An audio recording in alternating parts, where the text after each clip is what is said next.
Bonjour, mon nom c'est Stéphane Paquette, animateur de Maison Jaune en direct, qui a débuté en 2013. J'avais fait un making of. Là, il est le temps de faire un update, là-dessus, une mise à jour, 7 ans plus tard, en 2020. C'est une nouvelle refonte en direct de la Maison Jaune, qui s'intitule simplement Maison Jaune en direct. Ici, c'est un...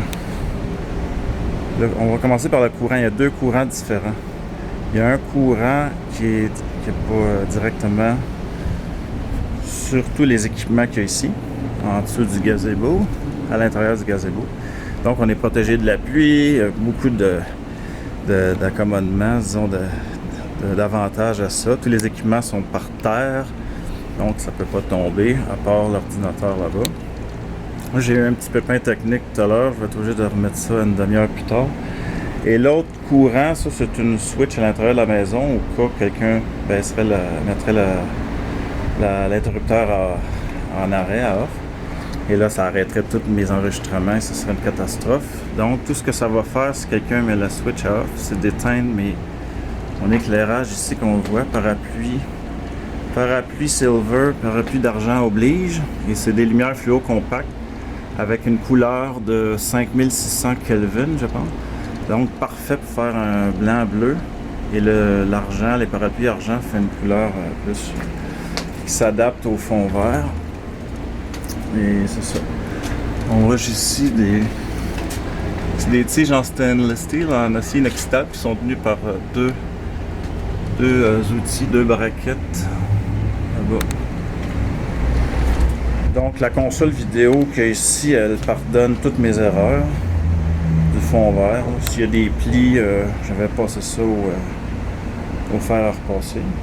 Fait qu'en gros, la source, premièrement, il y a une caméra que je tiens dans les mains, donc elle n'est pas ici. Sur un gooseneck, si on voit l'espèce de petite braquette ici, avec une vis à ailette, ça permet d'enlever le gooseneck qu'on appelle. C'est sûr que ça ne tient pas vraiment à 45 degrés, 90 degrés. Et ça permet de protéger le fil qui sont fragiles, des équipements professionnels, semi-professionnels. Donc, la source caméra 1, contrôlée par Jean-Charles Léonard. La deuxième caméra ici, surprise, qui est tenue dans les airs avec un cordon de sécurité. Donc, ça, c'est accroché après mes les vieilles choses que je prenais pour accrocher mes spots par éclairage. Donc j'en ai servi une deuxième utilité pour accrocher ce beau morceau d'aluminium qui permet d'accrocher la caméra pour être en contre-plongée pour pouvoir voir ce que je dessine au feutre. Ça, c'est une autre invention que j'ai faite. J'ai juste enlevé le crayon et le bouchon reste là.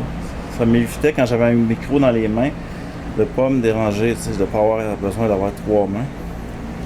Et là, toutes ces sources-là, ainsi que l'ordinateur qui contrôle des fichiers audio, tout ça, générique, chansons, rentrent à l'intérieur d'une console. C'est la Roland V1 HD, c'est vraiment un bijou.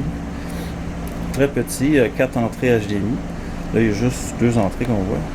Je me sers de la 4e entrée vide comme pour avoir du noir. Et il y a une sortie, c'est ça mon problème que j'ai eu aujourd'hui, une sortie preview et sortie output. Là, je viens de voir que c'est ça. Donc, si je continue, la sortie, il y a toutes sortes d'adapteurs, des splitters pour splitter le signal, parce qu'il y a une copie qui s'en va à mon ami pour qu'il voit le résultat final. Disons ici, c'est la même chose que mon écran. Mais là, je vois que le preview, c'est la même chose. C'est ça qu'il faut que je règle le problème. Donc, on va régler ça tout à l'heure. Et tout ça s'en va, la sortie de la console, à l'intérieur du Hauppauge, que ça fait des années que j'utilise, qui permet d'encoder en temps réel en MP4 à l'intérieur de l'ordinateur. Ça, c'est le logiciel HD PVR Capture qui capture, là je l'ai mis en variable bitrate, c'est un test que je fais cette année. Pic de 14 mégabits seconde avec 9 mégabits en moyenne. Et là, il y a une sortie, on envoie ça. Une autre sortie ici alternative permet d'envoyer dans un canal UDP. Là, je vois on va voir le code. On rentre les codes pour pouvoir streamer. J'utilise FFmpeg, c'est le même moteur que YouTube utilise. C'est très léger, ça prend pas beaucoup de machines. Parce que là, il y a juste 2 applications d'ouvertes. 2, 3. Fait que là, je rentre le code dans le terminal et ça l'envoie. Ça veut dire que ça l'enregistre sur le disque dur, ma copie définitive, qui est en 1080, et j'envoie en 720p sur YouTube. Et c'est comme ça. Et l'émission. Et ça ici, c'est juste pour voir le son. Je mets le son assigné, la sortie d'haut-parleur de mon Mac dans Soundflower. Et ça permet de l'assigner à l'intérieur d'une espèce de vue-mètre. Si vous voyez, quand je vais faire un son là, pour qu'on puisse. Attends, je vais faire d'autres choses. Je vais faire ça comme ça. Vous voyez ici, ça fait monter le vue-mètre. Ça permet de monitorer s'il y a du son. J'ai eu des problèmes, là, qu'il n'y avait pas de son. Puis en tout cas, tout ça.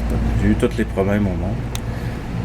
Puis j'ai oublié de dire que pour entendre le son, j'ai un beau petit système portatif qui pèse seulement 5 livres. C'est différent de mes grosses boîtes d'haut-parleurs des autres années précédentes. Et je descendais de l'escalier, c'était incroyable. Et aussi un feedback destroyer. Ça, c'est un analyseur de fréquence, un réjecteur de bande. Là, vous voyez, analyser toutes les gauche-droite. Il y a 24 bandes, 12 côté gauche, 12 côté droit. Et il analyse. S'il y en a une de libre, il en prend un. S'il y en a une qui est plus importante, il scrape et enlève l'autre. Fait qu'il est toujours en train de travailler pour analyser les feedbacks. C'est peut-être quelque chose que je vais peut-être enlever l'année prochaine. Fait que donc, j'utilise aussi pour le son un micro de studio que je mets à 45 degrés devant moi pour permettre de m'entendre. C'est le micro principal. Et j'utilise aussi le son. Disons ici, là, on voit pas le micro. Le micro ici de la caméra 2 et le micro de ma caméra que j'ai dans les mains. Donc j'ai fait un mix et j'utilise l'equalizer sur la console pour avoir un son optimal. Maintenant, il est 18h38. Alors, je vais être obligé de remettre ça à une demi-heure plus tard. J'ai perdu une demi-heure à régler mon problème. Donc, c'est ça. Et ce qui met fin à le making-of de Maison Jaune en direct. J'espère que j'ai rien oublié.